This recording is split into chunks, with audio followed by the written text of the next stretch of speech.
Mga boss, napansin mo ba kung paano nagiging mabilis ang chismis sa social media? Isang post lang pwede nang sirain ang buhay ng isang tao. Pero tanungin mo sarili mo, alam mo ba ang buong kwento? Kapag nag-share ka ng chismis, hindi mo lang sinasaktan yung tao. Nagtatayo ka rin ng maling kwento na baka hindi na maayos kailanman.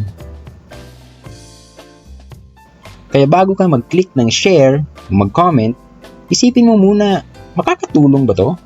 O mas lalo lang makakasira? Ang totoo, mas okay na tahimik na lang kaysa maging bahagi pa ng gulo.